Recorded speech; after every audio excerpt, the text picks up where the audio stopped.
கர்த்தருக்குள் பிரியமானவர்களே, December 24 Elon G white அம்மையார் அவர்களுடைய மாரநாதா புத்தகம், பக்கம் 715. இன்றைய தியானத்திற்காக தெரிந்து கொள்ளப்பட்ட தலைப்பானது நிறைவான வளமுடைய ஆய்வு பொருட்கள். வசனம் 1 பேதுரு 1வது அதிகாரம் வசனம் 10-12 வரை.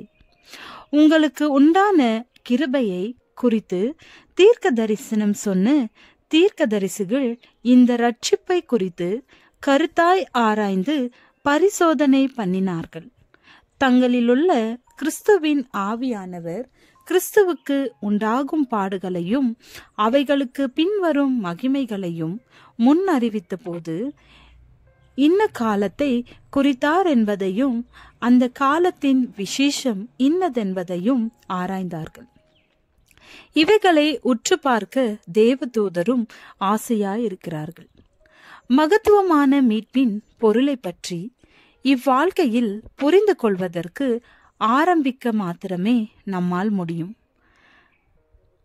நமது எல்லைக்குட்பட்ட புரிந்து கொள்ளும் தன்மையோடு சிலுவையில் சந்திக்கும் அவரது அவமானமும் மகிமையும் ஜீவனும் மரணமும் நீதியும் இரக்கமும் பற்றி மிகுந்த கவனத்தோடு நாம் ஆழ்ந்து ஆராயலாம். ஆனால் நாம் எவ்வளவு தான் நம் மூளையை கசக்கி பிழிந்தாலும் அதன் முக்கியத்துவத்தையும் மேன்மையையும் முழுமையாக நம்மால் புரிந்து கொள்ள இயலாது.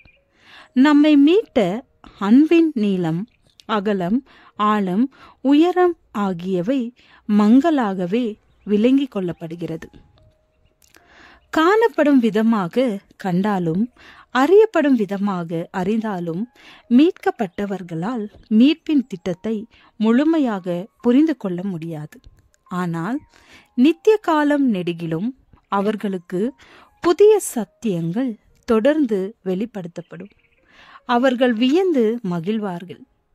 இப்பூமியின் வேதனைகளும் சோதனைகளும் துக்கங்களும் முடிவிற்கு வந்து அதற்கான காரணம் அகற்றப்பட்டாலும் தங்கள் ரட்சிப்பின் உன்னத விலையை பற்றிய தெளிந்த அறிவும் புத்தியும் தேவ மக்களிடம் காணப்படும்.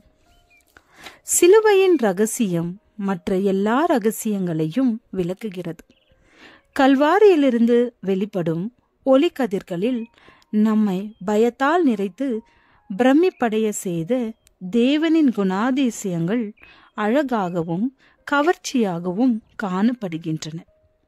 இரக்கம், மென்மை, பெற்றோரின் அன்பு ஆகிய குணாதிசயங்கள் பரிசுத்தம், நீதி, வல்லமை ஆகியவற்றோடு இணைந்து தோற்றமளிக்கிறது. மேலாக உயர்த்தப்பட்ட மகத்துவமான அவரது சிங்காசனத்தை நாம் நோக்கி பார்க்கும் பொழுது அவரது குணத்தின் கிருபையின் இனிய வெளிப்பாடுகளை நாம் கண்டு எங்கள் பிதாவே என்று பிரியமுடன் நாம் அவரை அழைக்கும் பதத்தின் முழு அர்த்தத்தையும் முக்கியத்துவத்தையும் முன் ஒருபோதும் இல்லாத வண்ணம் உணர்ந்து கொள்வோம்.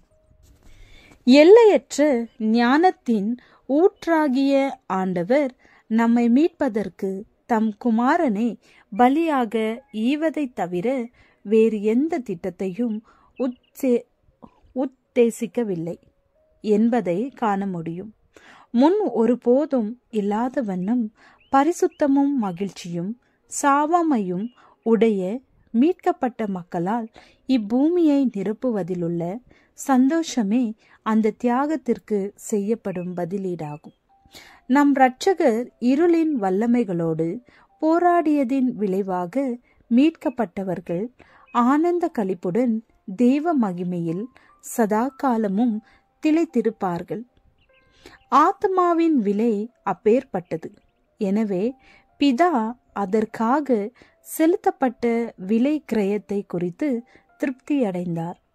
கிறிஸ்துவும் தன் மாபெரும் தியாகத்தின் பலனை கண்டு திருப்தி ஆவார்.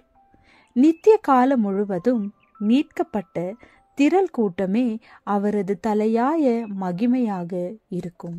ஆமேன்.